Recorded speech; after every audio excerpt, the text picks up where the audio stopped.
Hi, I'm Ken Marcus, Assistant Secretary of Education in the Office for Civil Rights. And hello, I'm Kim Ritchie, Principal Deputy Assistant Secretary in OCR. We are joined today by our colleague, Mark Schultz, Acting Assistant Secretary in the Office for Special Education and Rehabilitative Services. In January 2019, U.S. Secretary of Education Betsy DeVos announced a department initiative to address the possible inappropriate use of restraint and seclusion in our nation's public, elementary, and secondary schools. OCR, in partnership with OSERS, has focused on strengthening OCR's enforcement activities and providing technical assistance and support to schools and districts. As part of this initiative, OCR is conducting compliance reviews across the country through all 12 of our regional offices, and for the first time, conducting data quality reviews on restraint and seclusion data submitted by school districts through the Civil Rights Data Collection, which we know as CRDC. Through this initiative, the department has worked to ensure that schools are aware of their legal obligations under Section 504 and Title II, and that OCR has accurate data and information on the use of restraint and seclusion in the schools. In addition to conducting compliance reviews and data quality reviews, OCR has partnered with OSERS to provide technical assistance and help schools and districts understand how federal law applies to the use of restraint and seclusion. Through these efforts, the department is supporting schools that are seeking resources and information on the appropriate use of interventions and supports to address the behavioral needs of children with disabilities. Together, we are proud to present this technical assistance webinar, which we hope will serve as a valuable resource to teachers, school staff, parents, students, and school leaders. OCR remains committed to this work and will continue to work with and support schools to ensure that they are aware of their legal obligations under federal civil rights law. OCR will also continue to provide technical assistance to districts to ensure that schools are providing accurate data and information on the use of restraint and seclusion in the schools. Now we'd like to turn it over to Mark to give a brief introduction on behalf of OSERS. Thank you, Kim and Ken. The Office of Special Education and Rehabilitative Services is pleased to be collaborating with OCR in this important work. OSERS Assistance primarily focuses on providing technical assistance to school districts on evidence-based practices and strategies to promote positive and effective learning environments and more effective strategies and interventions to support and respond to behavior. OSERS can also provide support in this area through our training programs, ensuring that teacher training is focused on evidence-based practices for both academic achievement and behavioral success. Through our work with states and the work through our technical assistance centers, such as the Center on Positive Behavioral Interventions and Supports, our teacher training grants, and our parent centers, we look forward to our continued work to provide support to states and local education leaders and other stakeholders, and continue our work to improve outcomes for children with disabilities.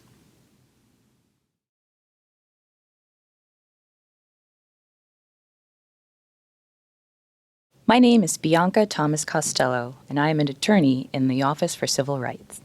In January of this year, the department announced an initiative to address the possible inappropriate use of restraint or seclusion in our nation's schools. The Office for Civil Rights, or OCR, in partnership with the Office of Special Education and Rehabilitative Services, or OSERS, oversees this proactive initiative to support students with disabilities. As a part of the initiative, OCR is conducting compliance reviews on recipients' use of restraint or seclusion on children with disabilities. Compliance reviews focus on the use of restraint or seclusion and the effect of such practices on a school's obligation to provide a free, appropriate public education, or FAPE, for all children with disabilities. The compliance reviews are focused on correcting noncompliance. As a part of the initiative, OCR is conducting data quality reviews on civil rights data collection, or CRDC, restraint and seclusion data submitted by school districts. OCR is working directly with school districts to improve data and is providing technical assistance on data quality.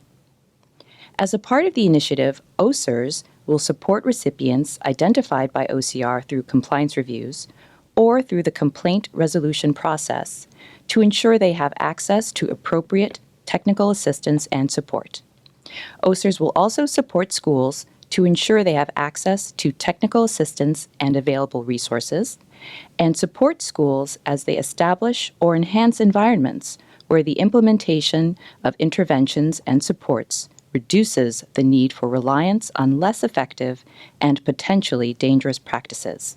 OCR and OSERS are providing joint technical assistance and support to schools, districts, and state educational agencies.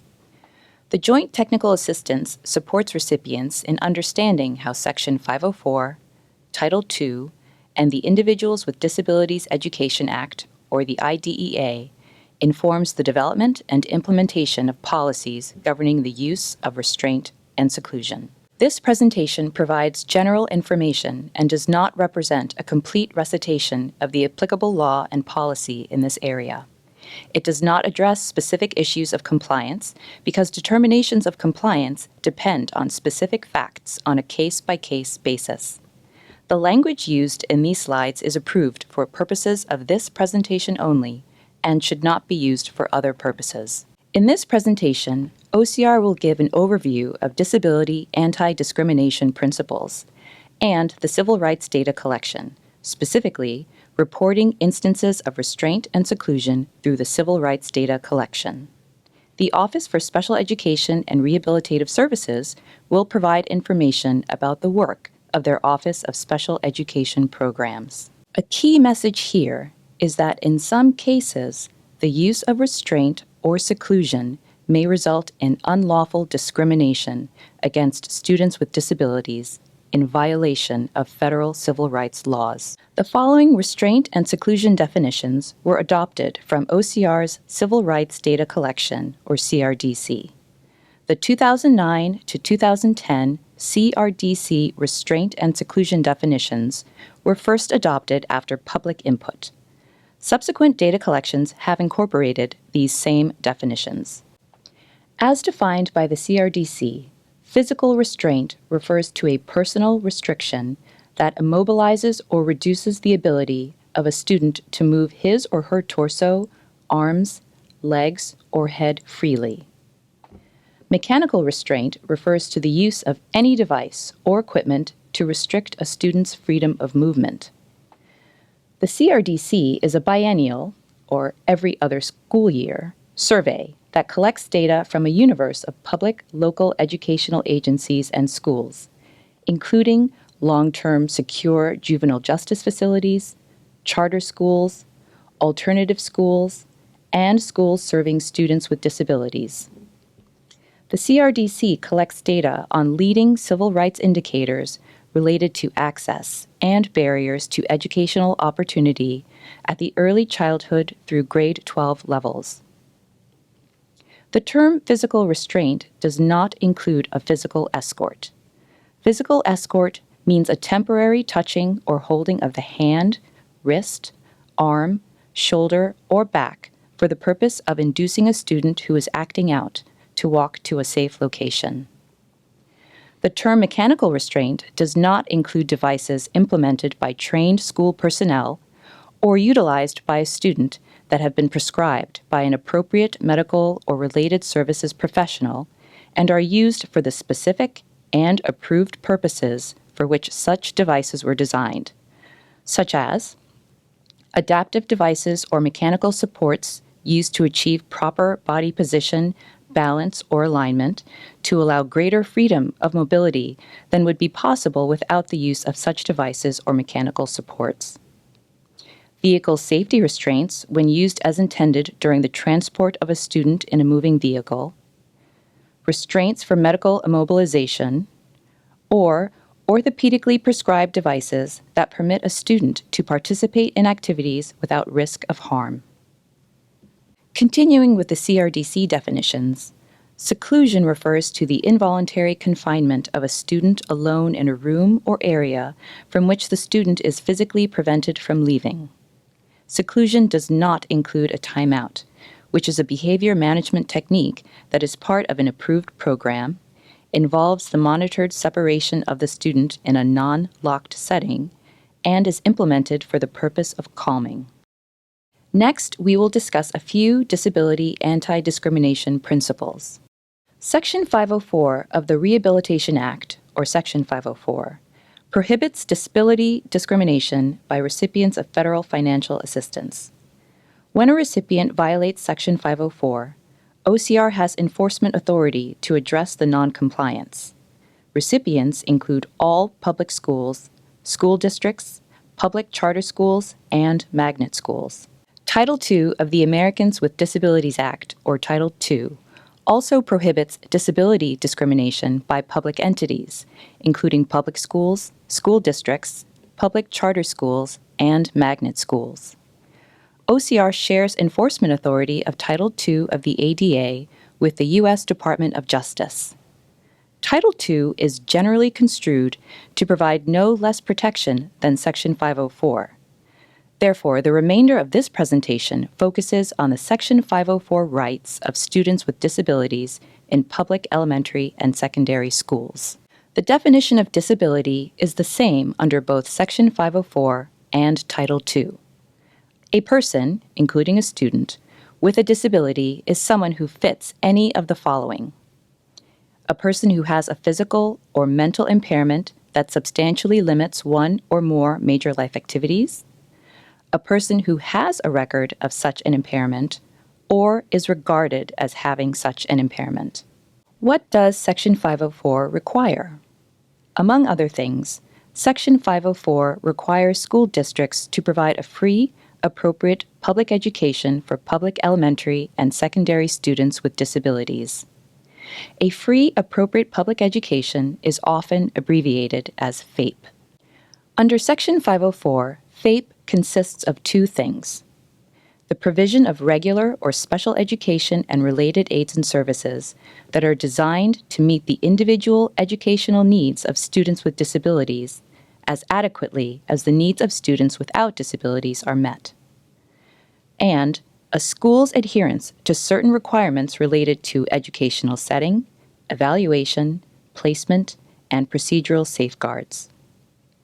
Implementation of an individualized education program, or IEP, that is developed in accordance with the Individuals with Disabilities Education Act is one means of meeting the FAPE standard under Section 504. This requirement is found in the Code of Federal Regulations at Part 34, Section 104.33, Subpart B2. A student with an IEP, therefore, is protected from disability discrimination under Section 504.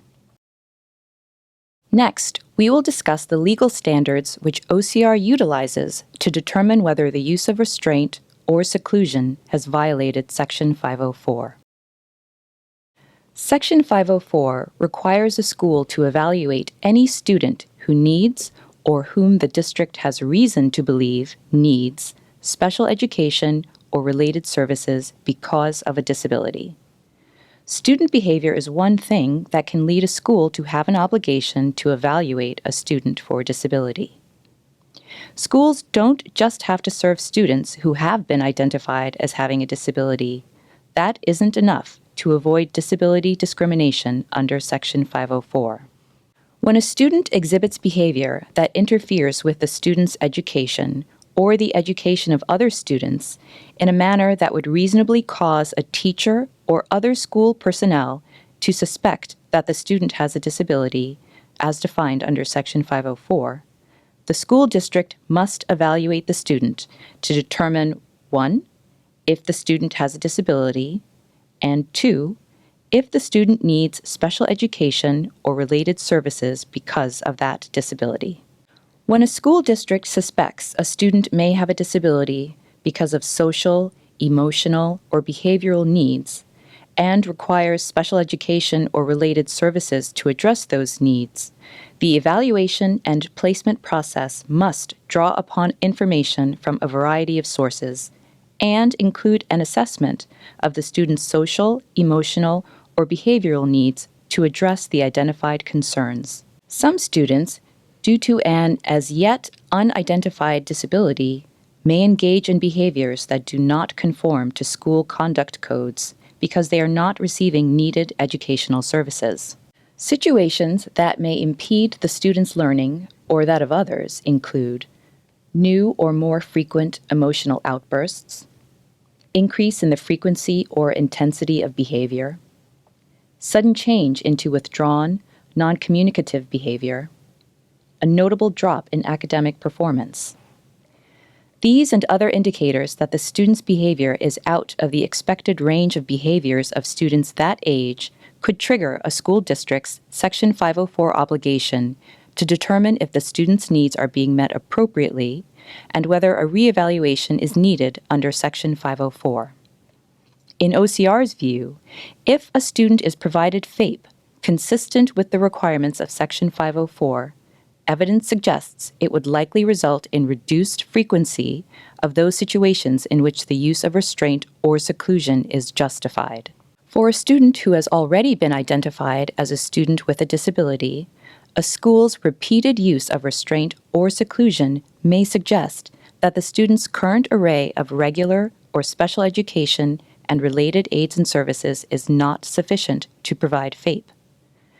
Because the Section 504 FAPE obligation is ongoing, when a school district has reason to believe that the student's educational needs are not being met, it must consider different or additional approaches or services to address the student's behavioral needs, and if necessary, reevaluate the student, which could include evaluating the need for positive behavioral interventions and supports, and other strategies to address the student's behavior that could mitigate or eliminate the need for restraint or seclusion.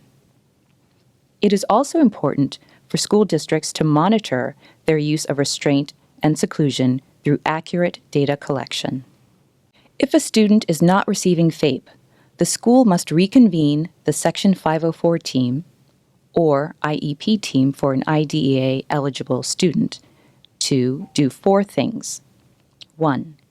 Determine if current interventions and supports are being properly implemented. 2. Determine whether and to what extent additional or different interventions or supports and services are needed, and if necessary, reevaluate the student.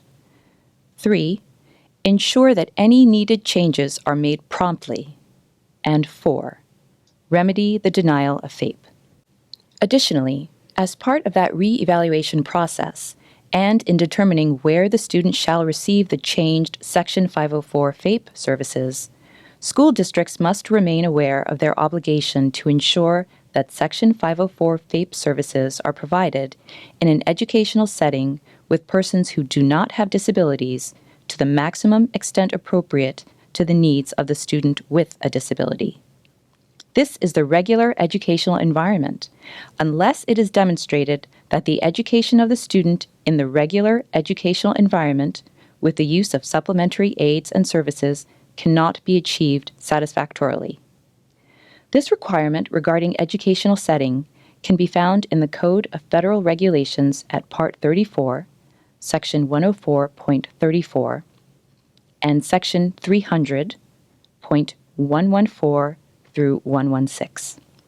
Section 504 prohibits disability discrimination, not the use of restraint or seclusion. However, the use of restraint or seclusion may interfere with a student's receipt of FAPE. Also, Section 504 does prohibit secluding or restraining students with disabilities if similarly situated students without disabilities would not have been secluded or restrained under the same circumstances. When a school restrains or secludes a student with a disability for behavior that would not result in the restraint or seclusion of peers without disabilities, OCR would likely find that the school district engaged in discrimination prohibited by Section 504, called different treatment. A school that inappropriately restrains or secludes a student on the basis of assumptions or stereotypes about disability also engages in conduct prohibited by Section 504. If the use of restraint or seclusion has a traumatic impact on a student with a disability, the traumatizing effect could manifest itself in new behaviors. If school personnel are aware of behaviors that are sufficiently severe to interfere with a student's individual educational needs, and those behaviors remain unaddressed by school personnel, it could result in a denial of FAPE for that student. The repeated use of restraint or seclusion could potentially deny FAPE to a student with a disability, and therefore might violate Section 504. Consider a student with a disability who engages in behavior in response to which the school secludes him for extended periods and on multiple occasions. While secluded, the student does not receive educational instruction or services.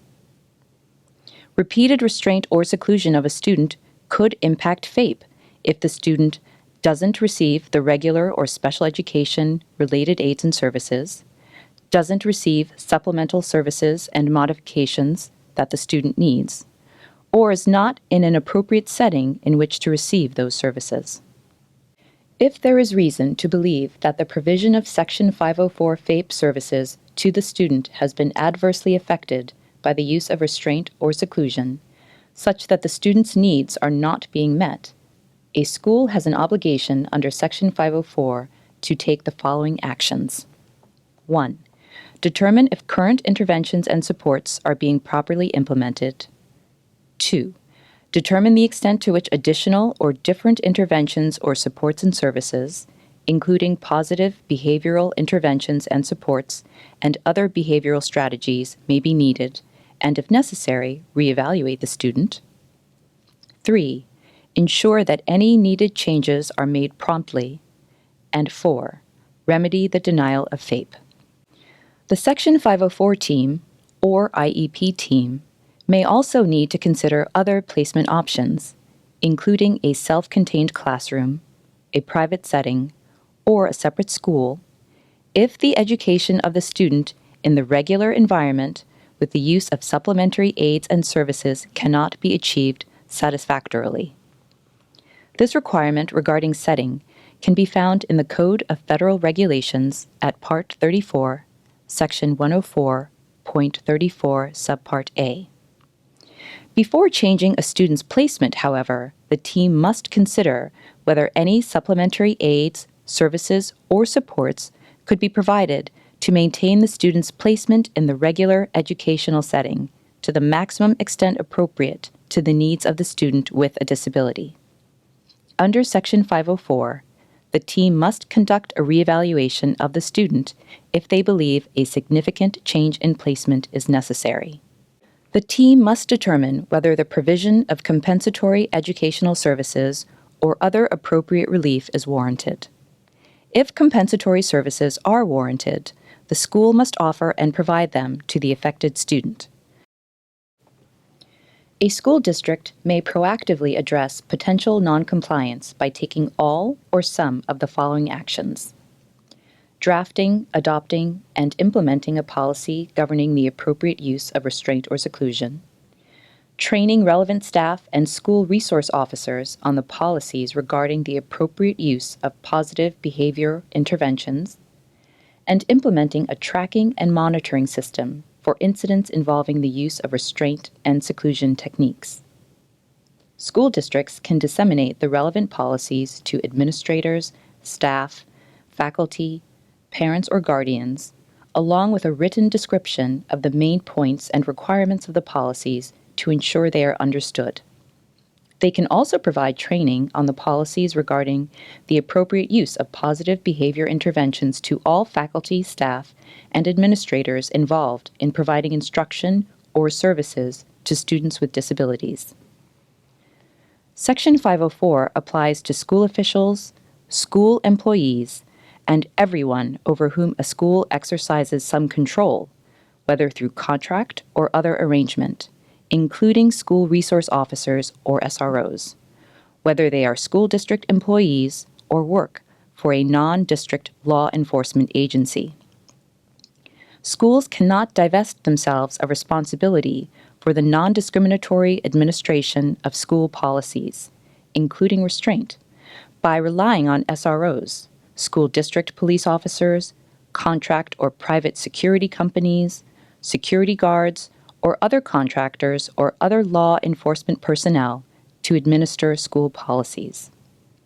These requirements can be found in the Code of Federal Regulations at Part 34, Section 104.4, Subpart B. Finally, school districts can create and use a tracking and monitoring system for incidents involving the use of restraint or seclusion techniques. They can designate an administrator to oversee the district's use of restraint and seclusion by monitoring behavioral emergency reports to ensure compliant reporting of uses and proper follow-up action, and periodically review the district's policies governing the uses. Here you'll find OCR contact information. Alternatively, interested persons may contact OCR's customer service office by phone at 1-800-421-3481 or on TDD at 1-800-877-8339. Now I will turn to my colleague Janice Brown, who will provide more information about the civil rights data collection. Thank you, Bianca. I am Janice Brown from the Office for Civil Rights. In the next few slides, I will provide an overview of the Civil Rights Data Collection, CRDC, and some guidance for the reporting of restraint or seclusion data for the collection. The CRDC is conducted every 2 years and collects district and school-level data. The data are collected from nearly every public school district and every public school that receives federal funds. The CRDC began in 1968 as the elementary and secondary study and is a long-standing and important aspect of the Office for Civil Rights' overall strategy for administering and enforcing the civil rights statutes for which it is responsible. Data are collected on leading civil rights indicators related to access and barriers to educational opportunity from early childhood through grade 12. I will spend the next few minutes on restraint and seclusion reporting guidance. Beginning with the 2009-10 CRDC collection, OCR has required the reporting of restraint and seclusion data. Information is collected on the number of students who are subjected to mechanical restraint, physical restraint, or seclusion, as well as the number of incidents that are occurring in schools. Data is required for the number of non-IDEA students, or students without disabilities, subjected to mechanical restraint, physical restraint, or seclusion, and the number of IDEA students, that is, students with disabilities served by the IDEA, subjected to mechanical restraint, physical restraint, or seclusion. The number of students is disaggregated by race, sex, and whether the student is served by Section 504 only or is an English language learner. The number of instances of mechanical restraint, physical restraint, or seclusion is also collected. It is disaggregated by students without disabilities, students with disabilities served by the IDEA, and students with disabilities served by Section 504 only. The next several slides provide more detailed information about the restraint and seclusion data elements that are collected by the CRDC. The first screen in the restraint and seclusion module contains the instructions for the module. The key definitions of terms are also provided. It serves as a reminder for how these terms are defined in the CRDC as districts are submitting data. Districts are encouraged to review the CRDC definitions to ensure the data reported are aligned to the definitions. 2 pieces of information are required for the restraint and seclusion module: the number of students subjected to restraint or seclusion at least once, and the number of instances of restraint or seclusion. The first 2 questions are focused on the number of students, and the third question is focused on instances. A common error in the data is the reporting of instances that are less than the number of students. One data quality check that is embedded in the submission system is a comparison of the number of students subjected to restraint or seclusion to the number of instances reported. The number of instances should be equal to or greater than the number of students. While a student could be restrained or secluded on more than one occasion, the student should only be counted once in the first two questions. The data for the number of students subjected to restraint or seclusion are reported separately for non-IDEA students or students without disabilities that are not served by IDEA or Section 504, and students with disabilities served by IDEA. RSTR1 covers students without disabilities, and RSTR2 covers students with disabilities served by IDEA. The third question, RSTR3, does not ask for a student count, but rather a count of instances of restraint or seclusion. Data should be reported for three subgroups of students: students without disabilities, students served by IDEA, and students served by Section 504 only. Another area where OCR has found problems with the data is the use of null, zero, and not submitted when reporting data. In general, a null value, or leaving a data cell blank, indicates that the data element is not applicable or the data are missing. A null value should only be used in these cases when submitting data through a flat file or table entry. For example, elementary schools should submit null values for data elements that only apply to middle schools and high schools, such as courses and classes. A zero value indicates that the data element is applicable, but no students fall in that category. Zero represents an actual count for the data element. When the CRDC data are published, zeros are included in the calculations for averages, percentages, and other statistical measures. Not submitted, or NS, only applies to flat file uploads to the submission system. It is not used during table entry. Use NS when data have been incorrectly submitted through a flat file and it needs to be deleted and corrected.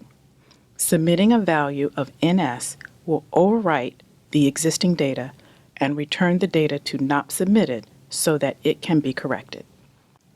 When reporting data for the restraint and seclusion module, the specific guidance is the same.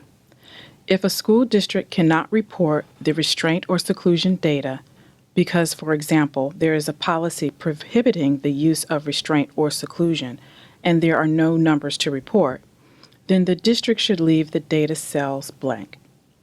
Districts should not enter zero to complete the module.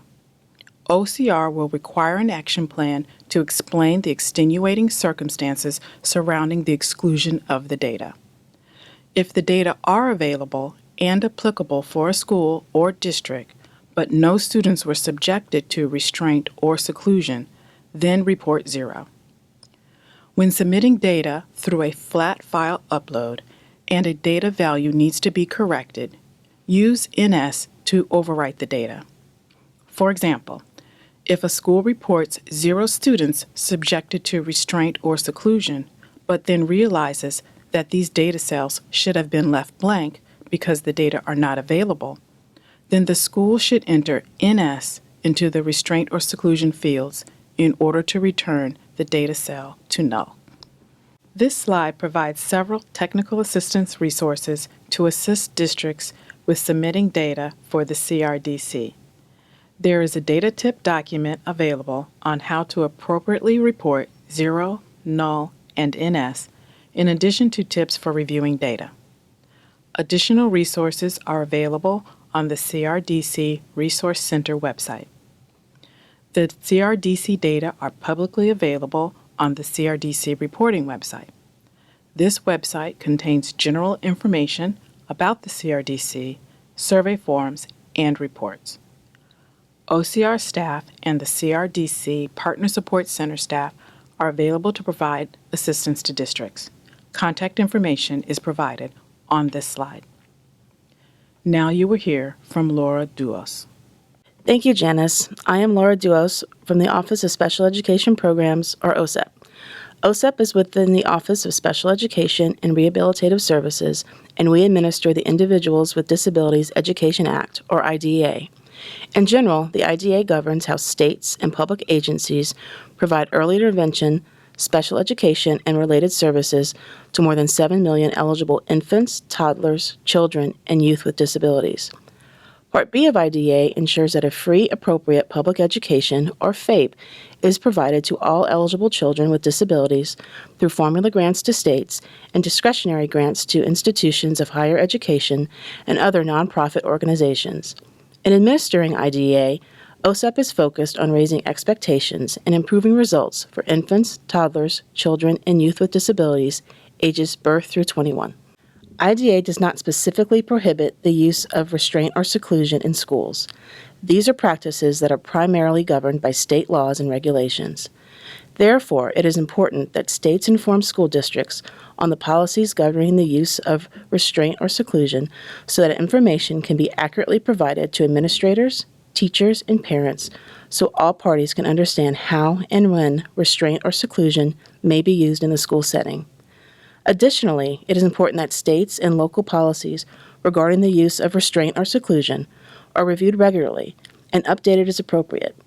Any changes to those policies should be communicated to administrators, teachers, and parents.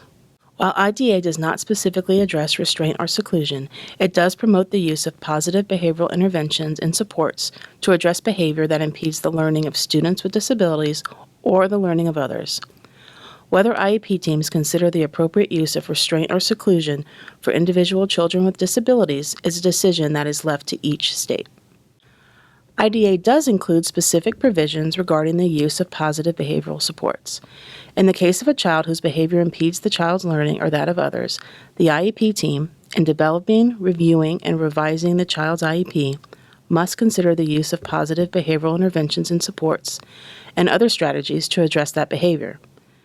This requirement applies to all IEP teams, regardless of the child's specific disability, and to the development, review, and revision of IEPs.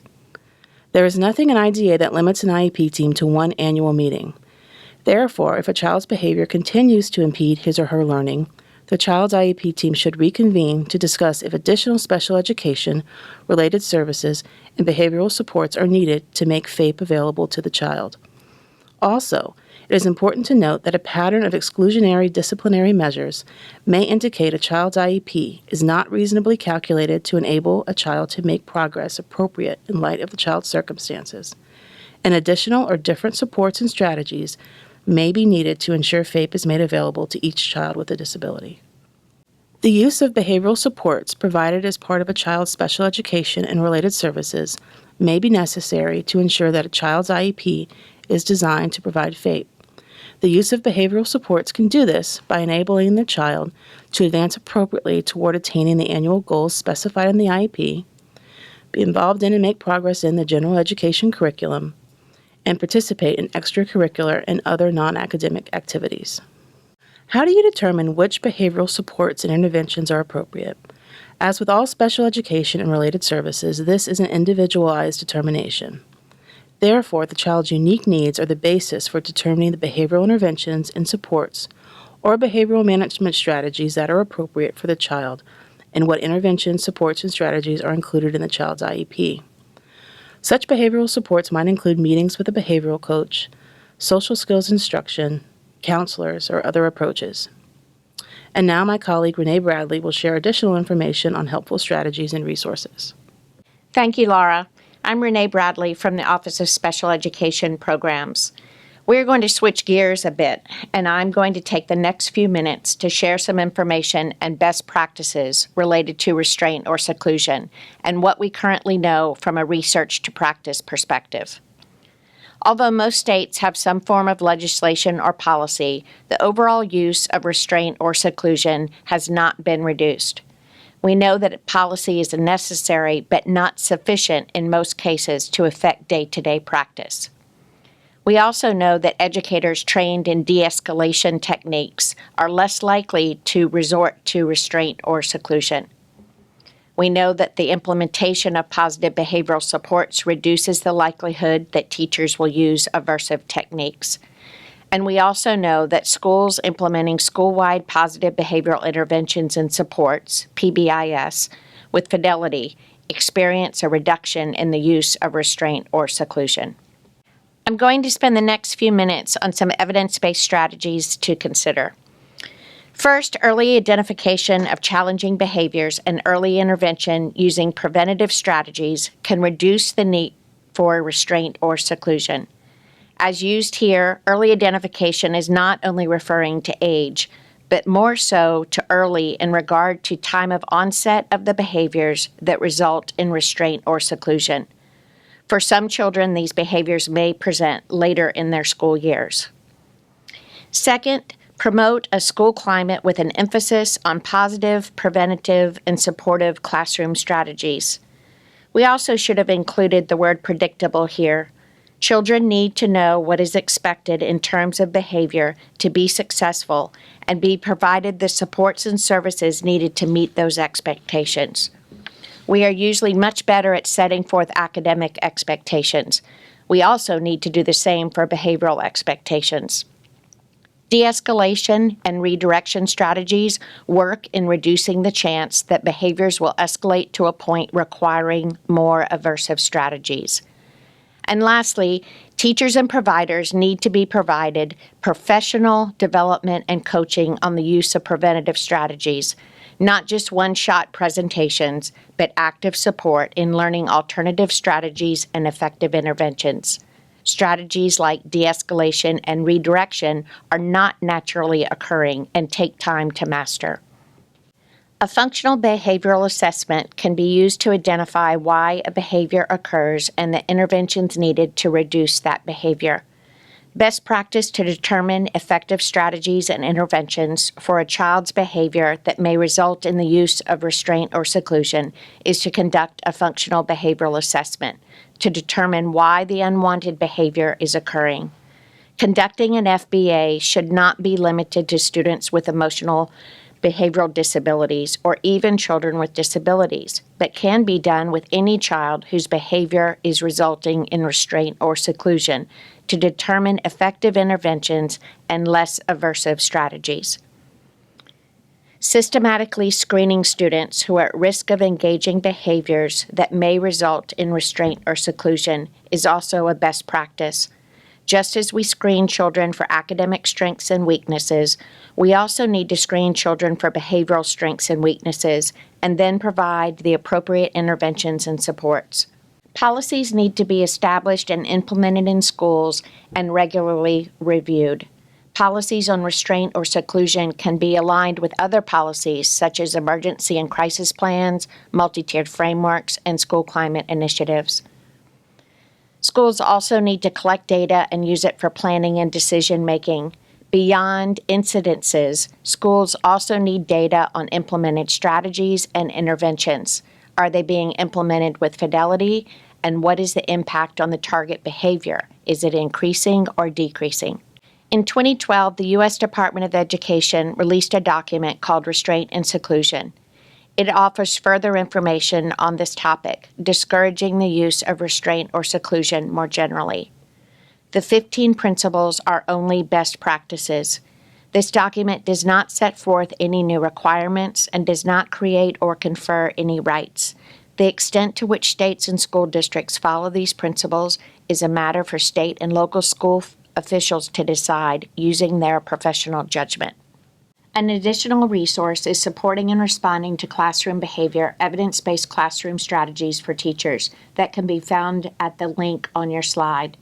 This resource provides a description of evidence-based practices to promote, support, and respond to classroom behavior.